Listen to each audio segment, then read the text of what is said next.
Hello everyone and welcome to this special international student webinar, Welcome to Melbourne, exclusively for our future Bachelor of Design international students. My name is John Dixon, Regional Manager here at the University of Melbourne.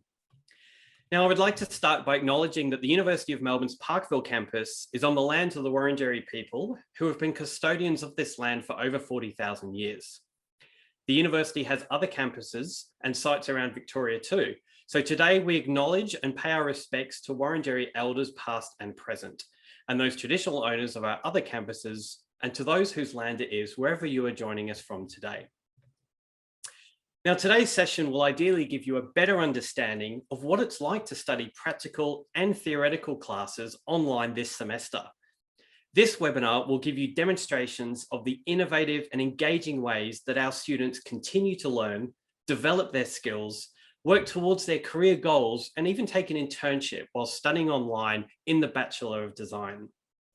Now, I am delighted to have a fantastic panel with me today that will be able to give those demonstrations and provide answers to the questions you may have. In addition, we have our team off screen, also able to answer any questions you may have. So please start posting your questions in the Q&A. Now, first of all, our two current students, if you'd like to join us on camera. First of all, we have Jagath, who's taking a double major in civil systems and construction and is joining us today from Sri Lanka. Hello, Jagath. Hi, John. Hello, everybody. So my name is Jagat Krishnamurthy, and I'm currently a second-year student at the University of Melbourne. Currently, I am studying online from Sri Lanka, just like many of you would be. And I'm really happy to be here and answer your questions. Awesome. Thank you so much. And next we have Helena, who's also taking a double major, but in landscape architecture and performance design. Hello, Helena, are you there? Hey, how are you? Hi, everybody. Very good. So I'm Helena, and I'm in my third year at the moment, taking landscape architecture and also performance design, which is a really interesting combination. And yeah. Great, thank you very much. And finally, we have senior tutor Danica, who will be able to demonstrate the fantastic work and give some great insights on the teaching modes that the university is delivering this semester. Hello, Danica. Hi, everyone. My name's Danica. I used to be an international student too, about 10 years ago. So I know exactly what it's like, and I'm happy to share a couple of info and insights tonight. Awesome. Thank you so much, guys, for joining this evening. And once again, a reminder out to the audience to please post your questions in the Q&A. So first of all, Danica, I would like to ask you probably the most topical question. Bachelor of Design, currently online, what does that actually look like? That's a very good question, John. I'm really happy to answer that, perhaps through just sharing a couple of slides that I've put together. Okay, here we go, just loading my screen. So making that going full screen. So this is one of our 360 virtual photographs that we've got as part of our resources. This is specifically for Design Studio Alpha, which is part of a first year, second semester design subjects that you can be doing if you're majoring in architecture. So this is essentially one of the many resources that virtual resources that you will come across in your studies in the Bachelor of Design.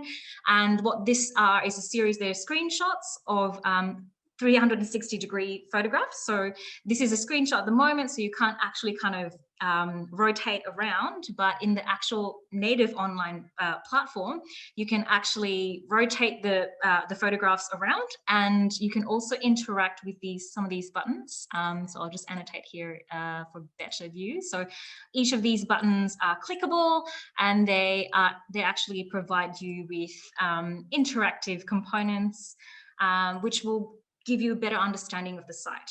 The site is obviously located in Melbourne, so since you can't physically access that, we've taken the liberty to digitize the site in 360 degrees, so you can see and feel what it's like to be there without physically having to be there.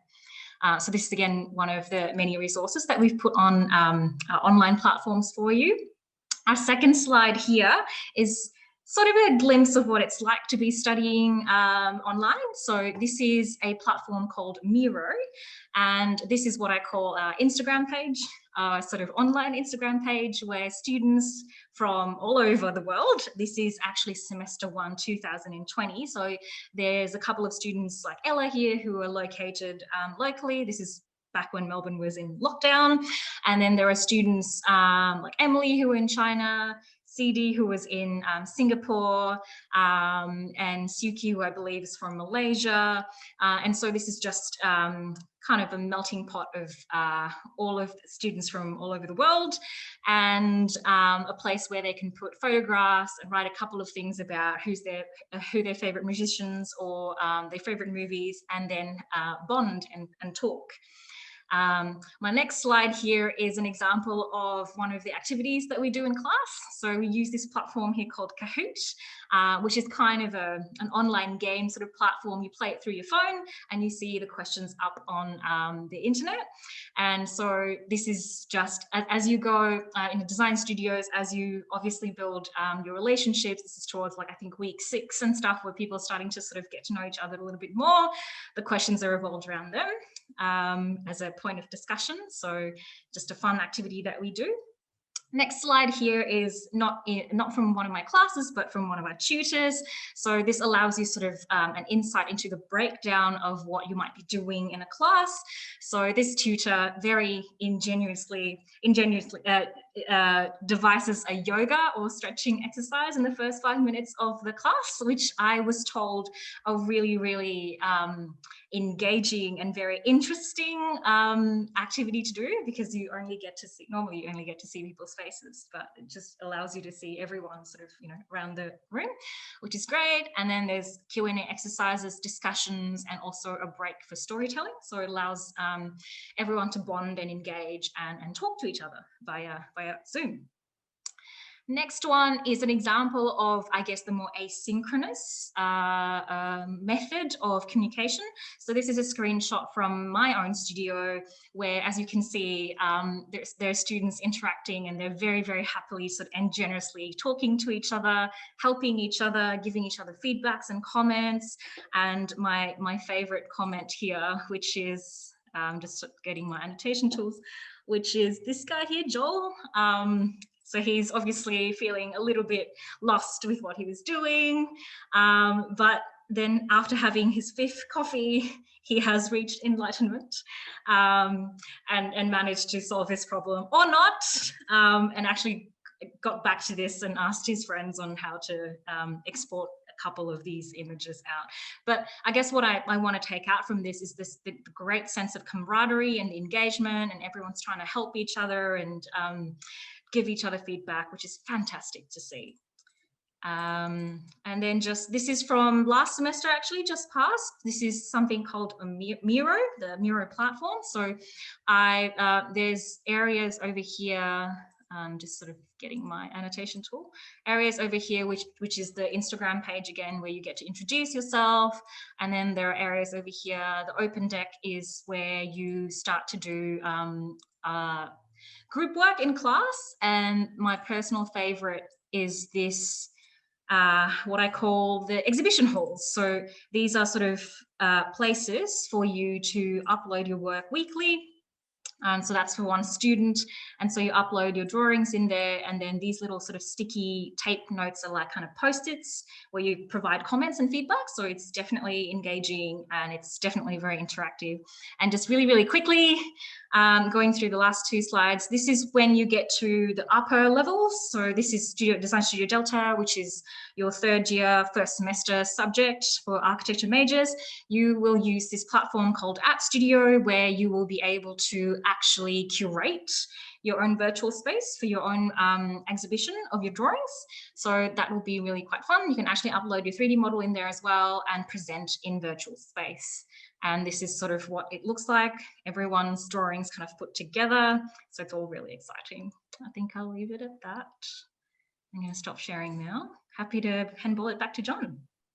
That's amazing, Danica. Thank you so much for showing us those insights. And I think you made a really good point about that online community, and that we are all in this together, and it's showing a great camaraderie between fellow students and of course tutors as well. So thank you so much for making it so easy for our students to study online. Now, also, like I mentioned, we've got some great current students that study the Bachelor of Design. So on to those guys now, and maybe Jagath, we'll start with you. You gave us the brief introduction at the start. Maybe tell us a little bit more about why you chose the Bachelor of Design.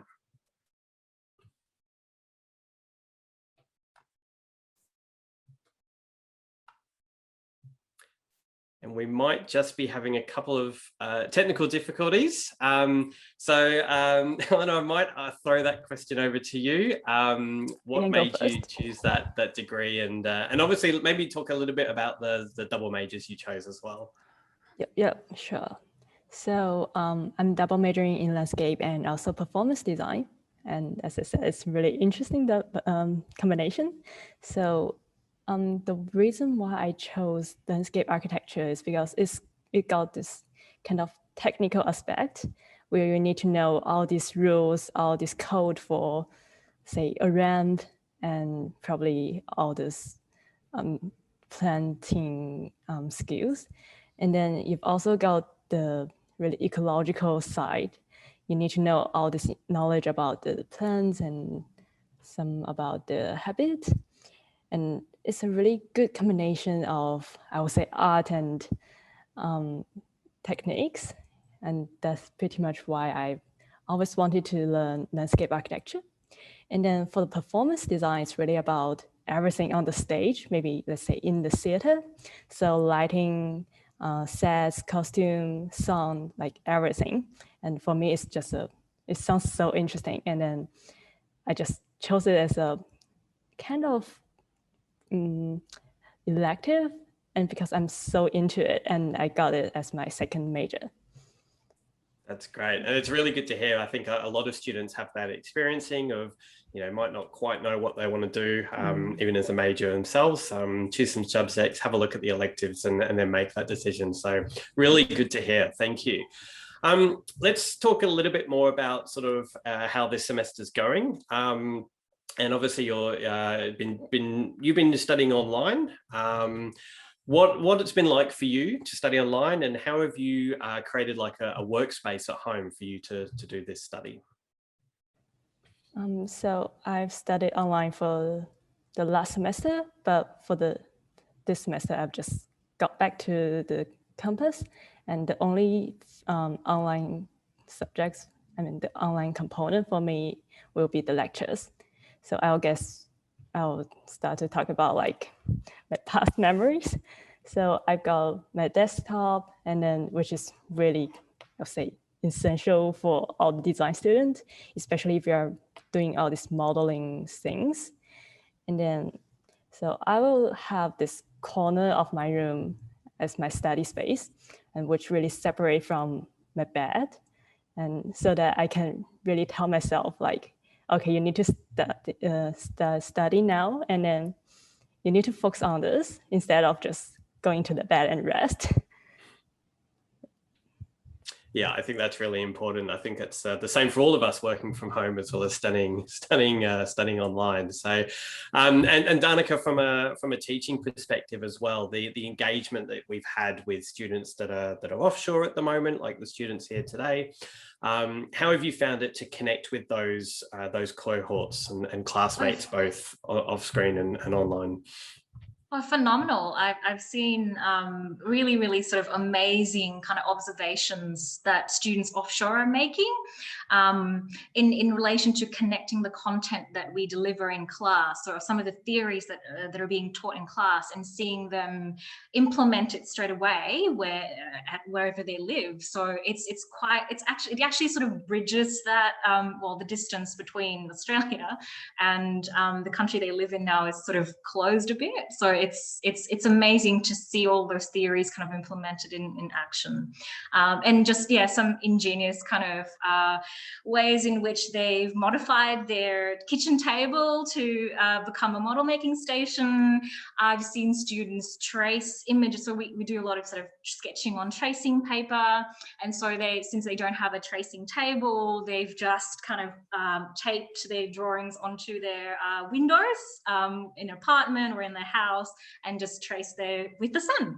So just really, really ingenious kind of methods and ways to work around things. Fantastic, just been fantastic. That's awesome. So obviously there's a lot of great things that we'll be able to do inside the classroom, but also outside. What kind of support services are there for students that are studying online? Danica, I'll come to you for that.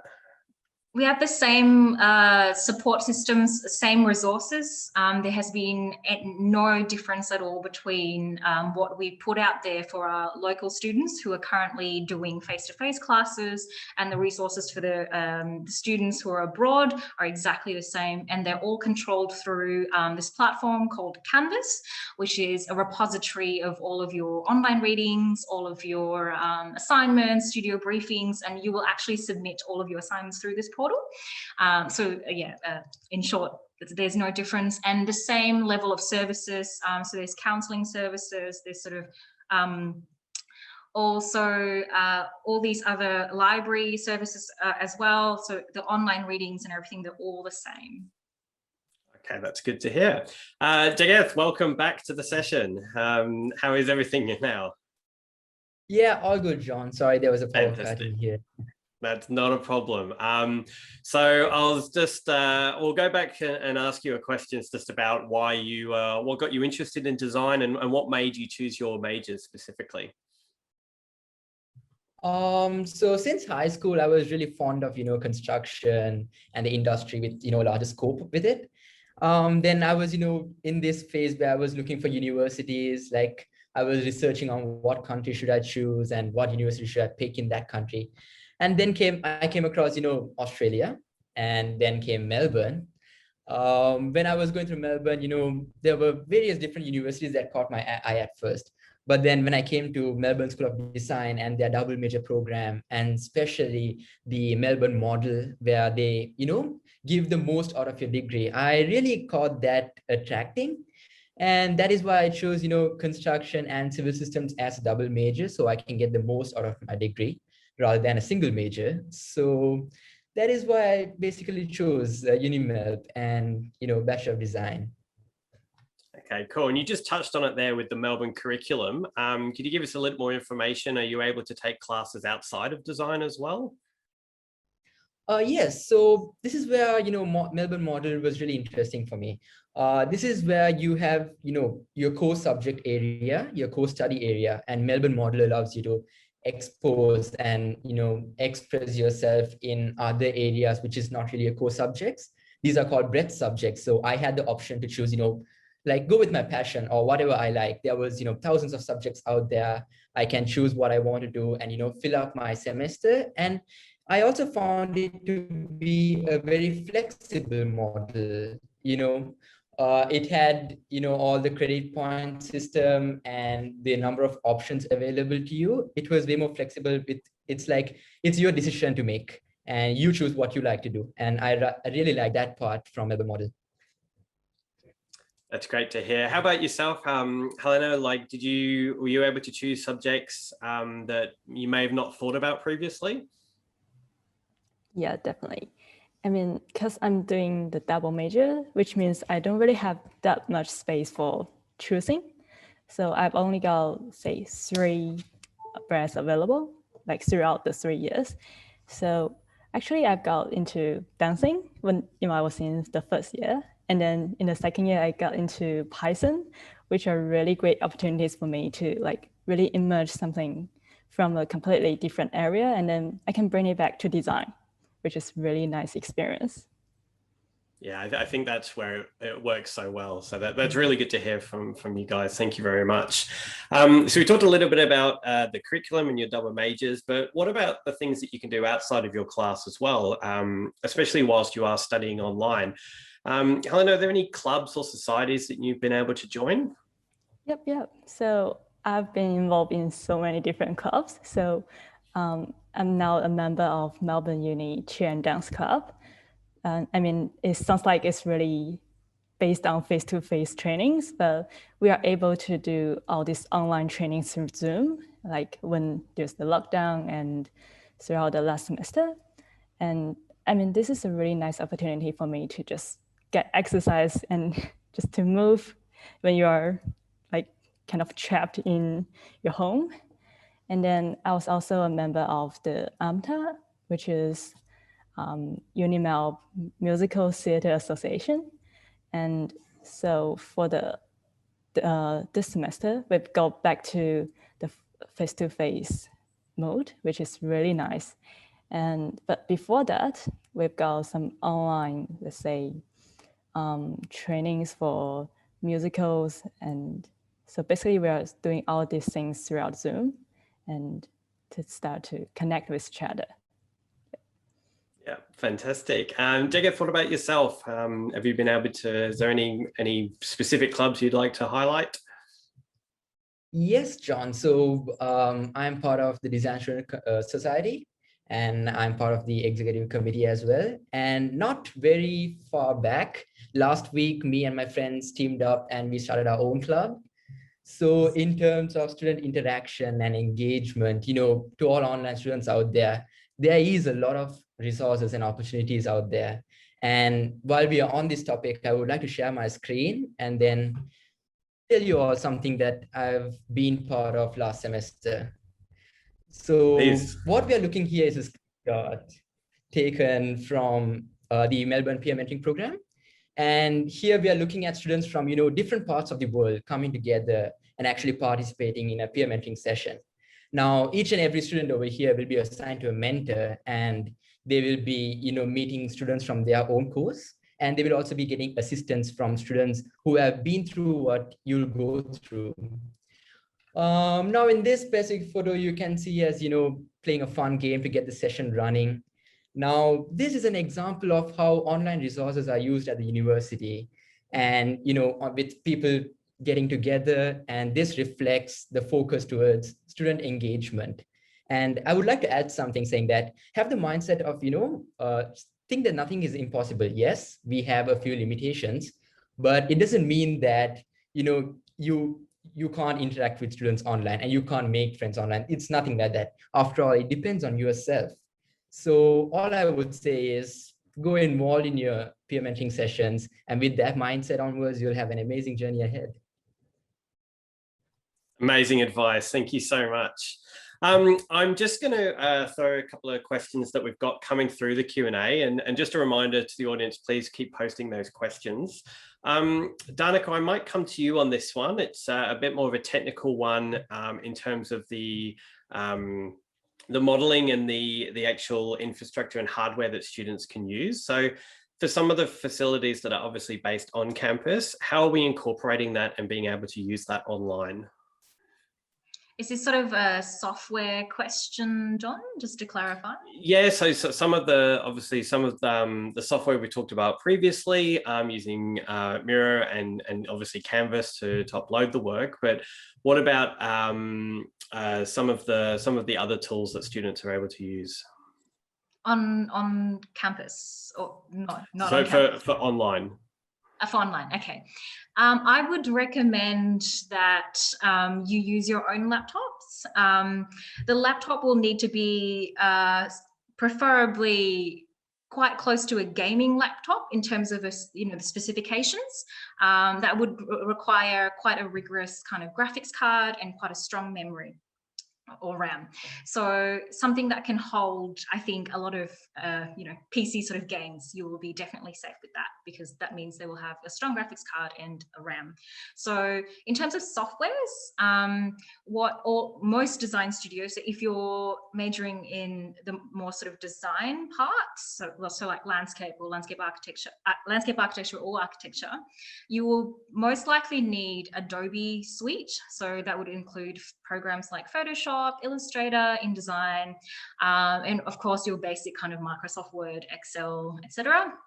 as well as the really important software that you will need is called Rhinoceros, or Rhino for short. You will be able to get a student license with that at a discounted price from the manufacturers of Rhino, I believe, if you are enrolled as a student in a tertiary university.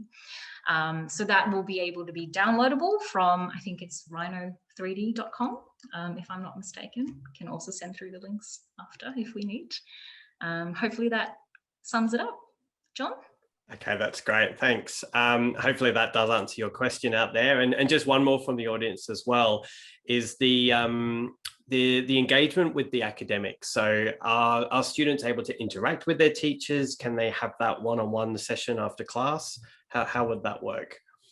Absolutely. So every single, in design studios and in most online tutorials, tutors are assigned about an hour or 2 hours per week for asynchronous communication, which is partially, if you remember my slides earlier, that little sort of group chat that we have, that is an opportunity for you to get in touch with your tutors and your friends you can contact any time really.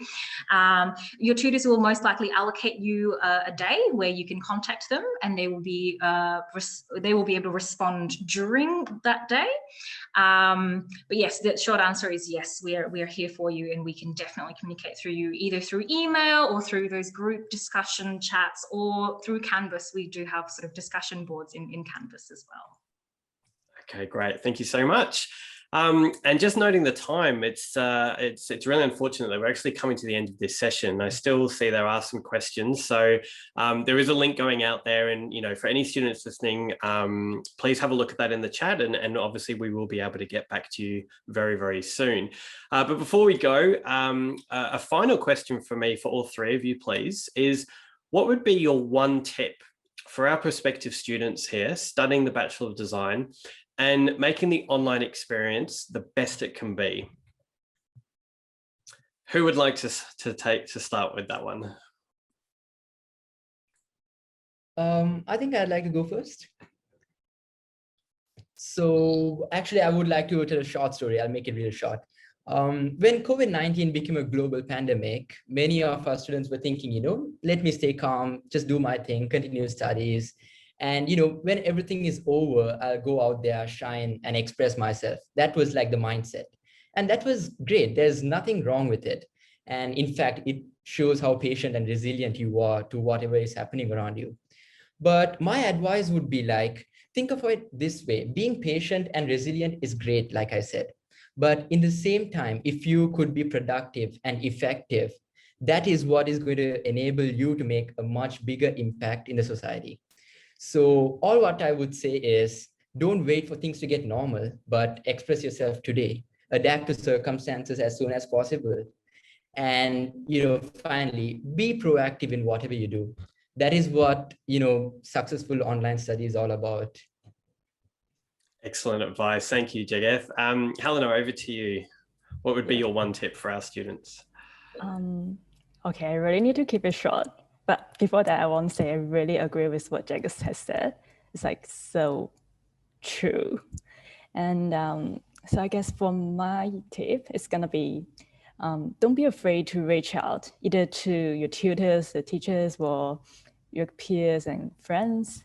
I mean, even if you are online, it seems like you are in your home studying by yourself. It doesn't mean you are alone. You got so many people who are supporting you, who loves you, and go reach out. Yep. Fantastic. Thank you. Danica, final words from you. Oh, wow, it's the hardest on me, but thank you so much, Jagath and Helena. That was beautiful. And I think, I completely echo all of what you said, and what you both said had just given me more strength as a tutor. Thank you.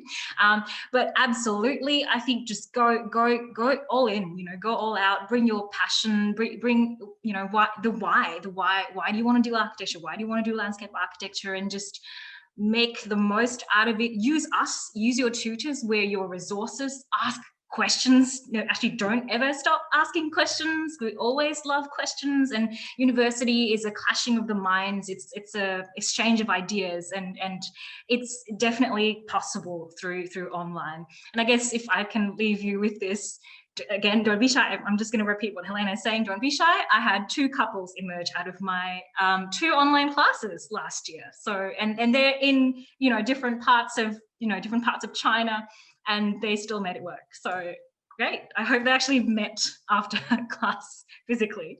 But yeah, bring it all. Bring it. Give it your all.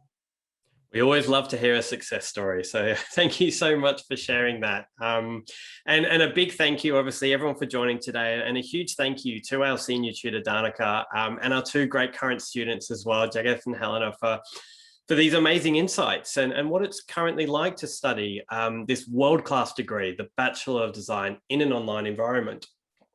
So we look forward to seeing you join us next semester here at the University of Melbourne, and hopefully on campus once it is safe to do so. But until then, take care, everybody. Thank you.